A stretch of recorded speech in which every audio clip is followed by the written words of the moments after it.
In the shadowy fringes of the internet lies the dark web, a hidden network where anonymity reigns and the depths of human depravity can lurk without bounds. This is the setting for our story, a chilling journey into the abyss, led by a young cybersecurity analyst named Ethan. Ethan, a bright but curious soul, had recently started a job at a cybersecurity firm in San Francisco. His days were spent warding off cyber attacks and securing networks from data breaches. However, his curiosity about the darker aspects of his field grew by the day, spurred on by the stories he heard at tech meetups and online forums. These stories weren't just tales of stolen identities or corporate espionage, they were whispers of a more sinister nature, dealing with sites that sold everything from illegal arms to forbidden knowledge. One evening, after a long day of debugging and coding, Ethan's curiosity got the better of him. He had just finished reading about a particular part of the dark web that was rumored to contain a site called The Underneath. This site, accessible only by those who knew its exact URL, was said to host a collection of the most disturbing content one could imagine. Despite the dangers, Ethan's interest was piqued. He wanted to see it for himself, to understand the depths of the web's darkness. Using his skills, Ethan navigated past the basic layers of security with a mixture of VPNs and proxies until he reached the gateway to The Underneath. As the page loaded, the screen flickered ominously before revealing a macabre gallery of digital nightmares, files and videos with names that promised glimpses into human horrors. Ethan, feeling a mix of fear and intrigue, clicked on a file named The Collector. The Collector was a video diary, the kind one might stumble upon in the forgotten corners of an old hard drive. The person behind the camera was meticulous, obsessive about detail, and disturbingly calm. He spoke about his collection not as inanimate objects but as living things he cherished. With each entry, the man revealed more of his collection, people, all in varying stages of distress, confined in what looked like an underground bunker. The video entries became progressively darker and more unsettling. Ethan watched, transfixed and horrified, as the collector described his methods and madness. He felt a sinking feeling in his gut, part of him wishing he had never stumbled upon this dark corner of the internet. As the final video played, the collector spoke directly to the camera, his tone chillingly serene. "If you are watching this, you've seen too much. And soon, perhaps, you'll understand why my collection is so precious to me." The video cut to black, and a new file automatically downloaded to Ethan's computer, a file he hadn't chosen, labeled Invitation. Ethan's heart raced as he debated what to do next. His logical mind screamed to delete the file, to forget everything he had seen and retreat from this madness. But deeper, darker curiosity urged him to open it. As he hesitated, his computer screen flickered again, and text appeared, "Open it, and you join the collection. Ignore it, and you'll never know the truth." Ethan's hand hovered over the mouse, his breath caught in his throat. The storm outside his apartment window seemed to surge, the wind howling as if urging him on. With a mix of dread and an undeniable pull towards the unknown, Ethan clicked on the file. The screen went black for a moment, then displayed a single line of coordinates and a date, 3 days from now.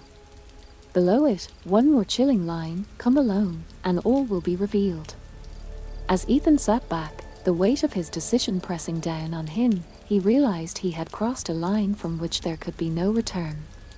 He was no longer a mere spectator, but had become part of the game, a game that was far more dangerous and real than he had ever imagined. The howling wind seemed to mock him as he contemplated his next move. Would he heed the invitation and uncover the truth behind the collector? Or was this a trap, a lure to draw him into a nightmare from which there was no awakening? The choice lay before him, fraught with peril and shrouded in darkness. As he pondered his decision, the screen flickered once more, a silent reminder of the invitation that now awaited his response. Ethan spent the next 3 days in a fog of apprehension and dread. His daily routine became mechanical, his interactions with colleagues distant. The coordinates sat burning a hole in his mind, an incessant whisper urging him towards a destiny unknown. Each time he tried to discuss his findings or the mysterious invitation with his friends or colleagues, his voice faltered, choked by an unexplainable fear that what he was delving into was meant only for his eyes. As the day of the invitation drew nearer, Ethan's nights grew restless, plagued by vivid nightmares of shadowy figures and cries for help that echoed through endless, dark corridors. His waking moments were no less tormenting, filled with the sense of being watched. He noticed strange glitches in his phone and computer, brief flickers in his apartment lights, and a constant, barely perceptible static noise that seemed to follow him from room to room. The day before he was to meet the fate outlined in the coordinates, Ethan tried to go about his day as usual. He attempted to focus on his work at the cybersecurity firm, but the lines of code on his screen often blurred into strings of nonsensical symbols. When a message popped up on his computer from an unknown sender, his heart skipped a beat. The message was cryptic, only a single line: "Tomorrow is the day you meet the collector." That night, Ethan barely slept. He packed a small bag with essentials and his most trusted tools, encrypted communication devices, a GPS tracker, and a camera fitted with a night vision lens. He left a note in his apartment, vague enough not to raise alarms but clear enough to suggest he had gone out for a reason. If he didn't return, he hoped it would lead someone, anyone, to start looking for him. The coordinates led to a secluded area in the dense forests of the Sierra Nevada, miles away from any civilization. As Ethan drove in the dim light of dawn, the forest seemed to close in around him. The trees arched overhead, their branches like fingers stretching across the sky, casting long, ominous shadows across the road. He parked his car at the edge of a narrow dirt track that disappeared into the thicket. The GPS indicated he was close. With every step he took into the forest, the sounds of civilization faded until all that was left was the crunch of leaves underfoot and the distant call of a raven. A cold breeze swept through the trees, carrying with it a whisper that sounded eerily like a sigh. After an hour of walking, Ethan came upon a clearing. In the middle stood an old, dilapidated cabin, its windows boarded up, the door slightly ajar. The air was thick with the smell of mold and decay. His heart pounding in his chest, Ethan approached the cabin, each step deliberate and cautious. As he pushed the door open, the hinges groaned under the weight of years of disuse. The inside of the cabin was shrouded in darkness, the light from the door revealing little beyond the thick dust that hung in the air. Ethan switched on his flashlight, the beam cutting through the gloom to reveal a room that time seemed to have forgotten. Old furniture lay covered with tarpaulin, and an ancient chandelier hung from the ceiling, its crystals long since dulled. Ethan's flashlight flickered suddenly, and he froze. A cold draft swept through the room, and the door slammed shut behind him. His heart raced as he spun around, the flashlight beam darting across the room. The air grew colder, the edges of his vision darkening as if the darkness itself was drawing in closer. That's when he heard it, a sound so soft it was almost lost beneath the thud of his own heartbeat. Footsteps. They were slow, deliberate, echoing in the hollow space of the cabin. Ethan turned towards the sound, his flashlight beam trembling along with his hands.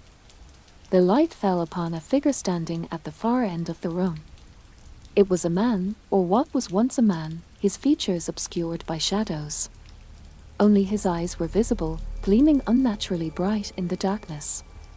"Welcome, Ethan," the figure spoke, his voice a chilling mix of cordiality and menace.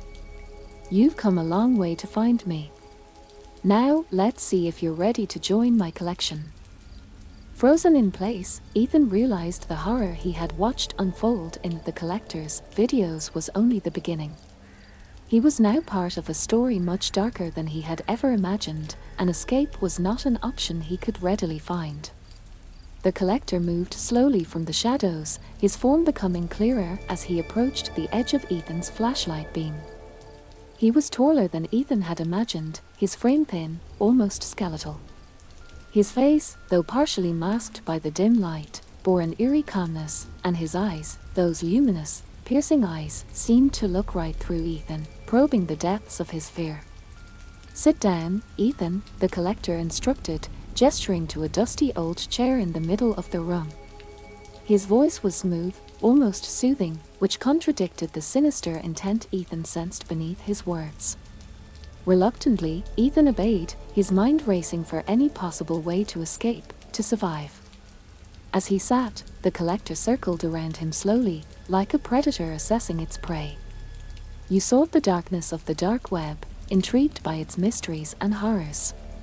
Now, you are part of that darkness," he continued, his voice a whispered echo in the cramped cabin.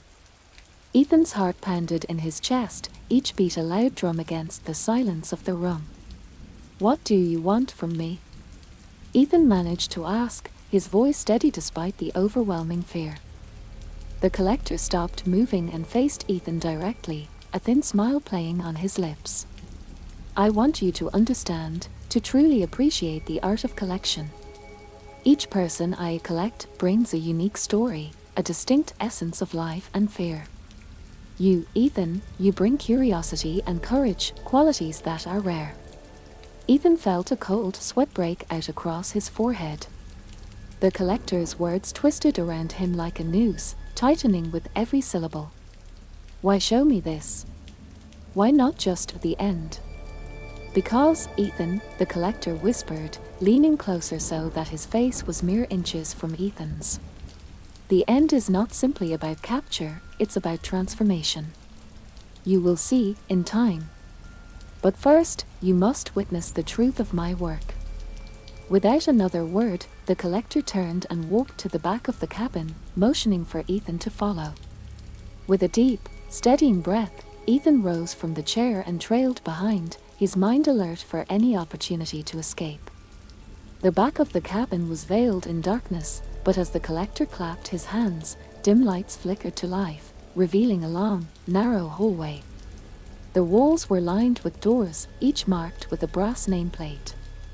The collector stopped at the first door and opened it, allowing Ethan to peer inside. The room was small, barely larger than a closet, with a single chair in the center.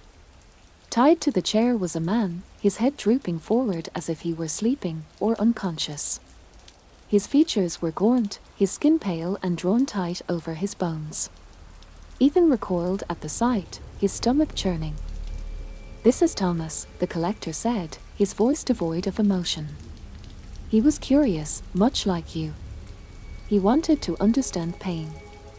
Now he understands it quite intimately." Ethan stared at Thomas, horror and pity mingling in his chest. Before he could respond, the collector closed the door and moved to the next, opening it to reveal yet another person, this time a woman, her expression one of deep sorrow and fear.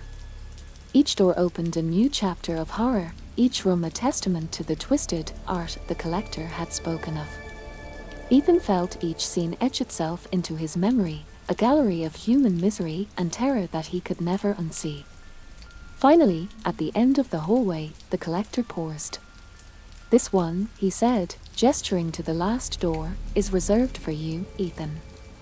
Should you choose to join my collection permanently." Ethan looked at the door, then back at the collector, his mind racing. The door was not yet marked, a blank slate awaiting his decision, his fate. The choice was clear, yet impossibly complex. Could he find a way to escape, to bring this nightmare to an end?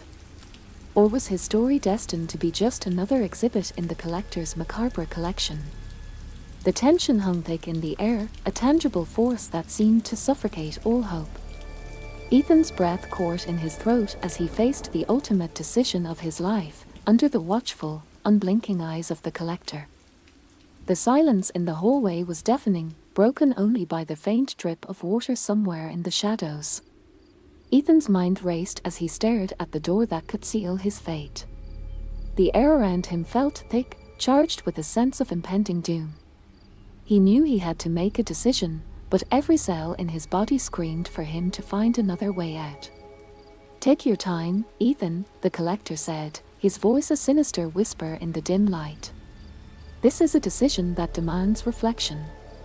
After all, joining my collection is not just an end, it's a transformation, an eternal preservation.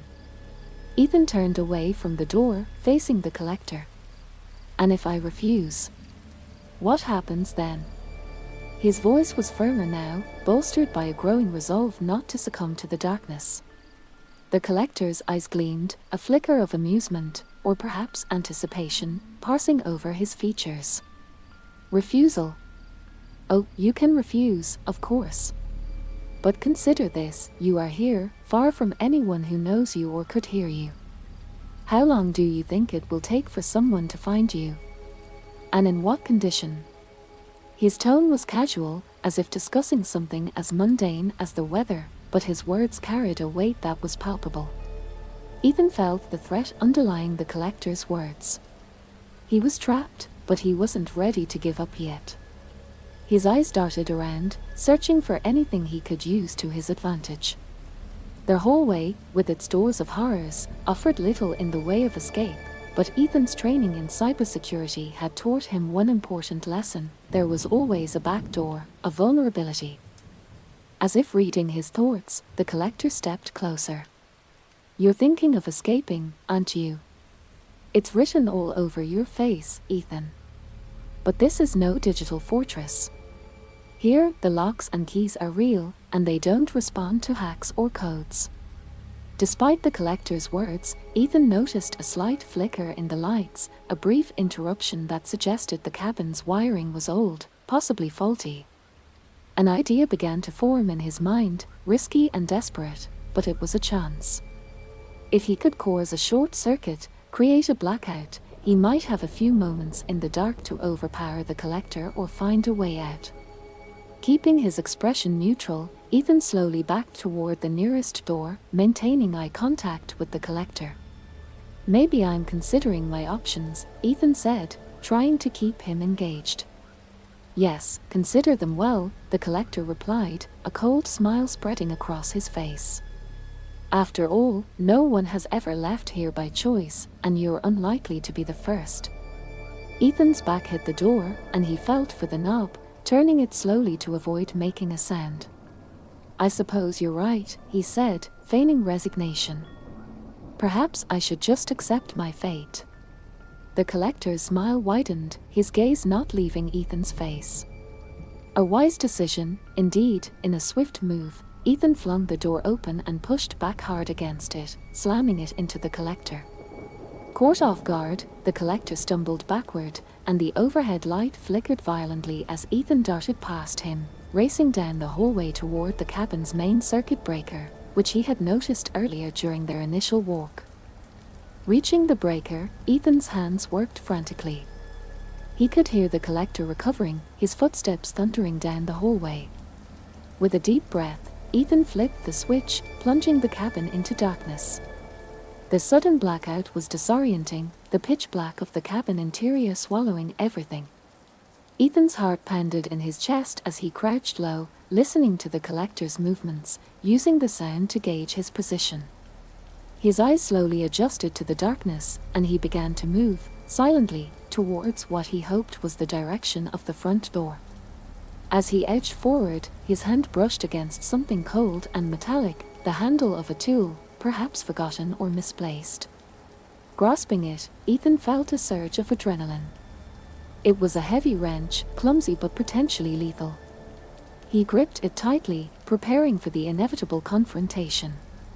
The collector's voice echoed through the darkness, chilling and confident.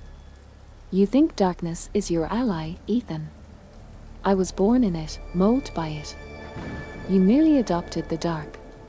But I wonder, can you survive it? Ethan stopped, holding his breath. The voice seemed to come from right in front of him, yet the echoes made it hard to pinpoint. He read it himself, every sense strained to its limit, knowing that the next few moments would decide everything. The standoff in the pitch-black cabin stretched on, each second ticking by like an eternity.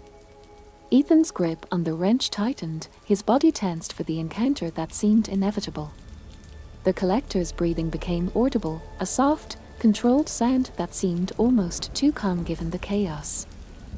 "Come out, Ethan," the collector's voice coaxed, nearer now than before.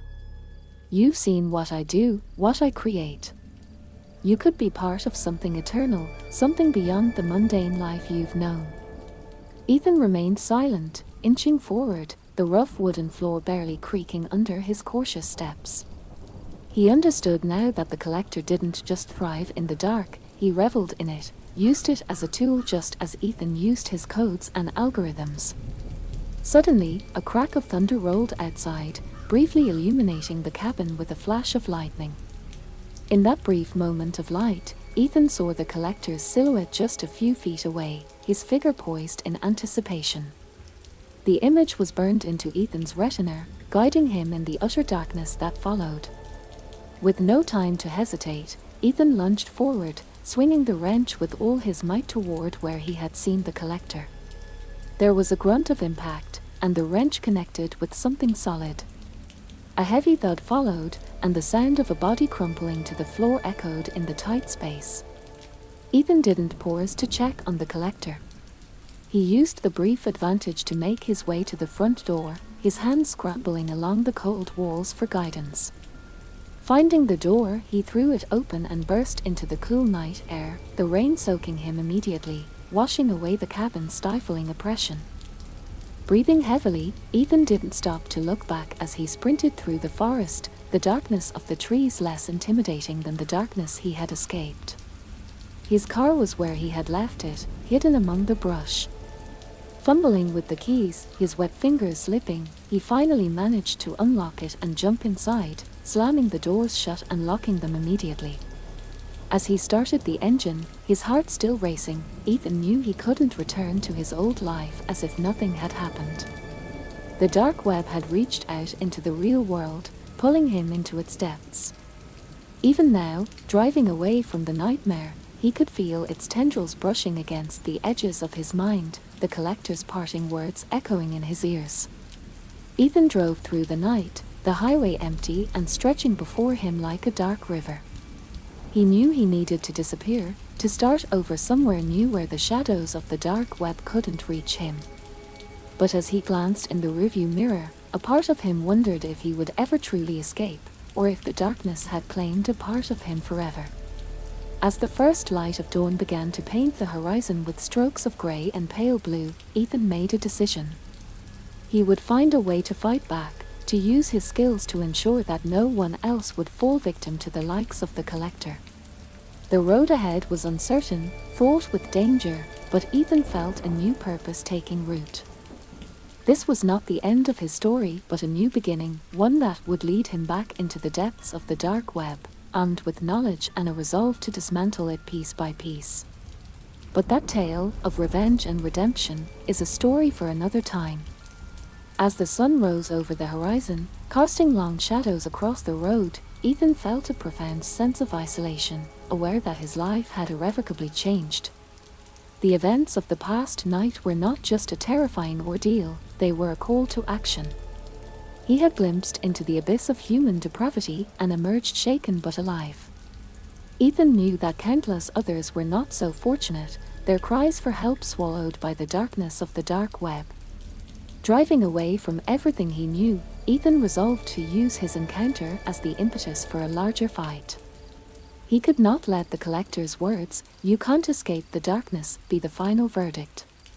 Instead, he decided to become a beacon of light, fighting back against the shadows. Ethan's thoughts turned to the future as he watched the early morning light wash over the landscape. He planned to disappear, yes, but not from the world, only from the sight of those who might seek to drag him back into the darkness. He would change his identity, move to a new city, and start over. But this time, he would do so with a mission. Determined to prevent others from falling victim to horrors like those he had witnessed, Ethan began to outline a plan. He would use his cybersecurity expertise not just to protect systems, but to infiltrate and expose the networks that harbored predators like the collector. He had seen the worst of what humanity could offer, and now he would offer his best in return, fighting to pull others from the brink. As he drove, the landscape changed from the dark, enclosing forest to open fields bathed in sunlight. Ethan felt the weight of his past experiences begin to lift slightly, replaced by a cautious hope. He realized that while the darkness might never be fully vanquished, each effort to combat it mattered. The road ahead would be fraught with risks, but Ethan felt ready to face them, armed with a newfound purpose and resilience. By the time he reached the outskirts of a small, nondescript town where he could lay low and plan his next moves, Ethan had solidified his resolve. He would no longer be a passive observer of the digital shadows, he would be an active force against them. This decision marked the end of his old life and the beginning of a new chapter, one where he could make a real difference. As Ethan settled into a modest motel room, he set up his first line of defense, a secure network, layers of encryption, and anonymous credentials. He was no longer just Ethan, the cybersecurity analyst, he was now a guardian of the digital frontier, a silent sentinel standing watch against the encroaching darkness. In the quiet of his room, Ethan finally allowed himself a moment of peace. He realized that while the road he had chosen would likely be lonelier and more perilous than anything he had known before, it was a path filled with purpose. The fight against the dark web's horrors would be long and arduous, but he was prepared to face it head-on.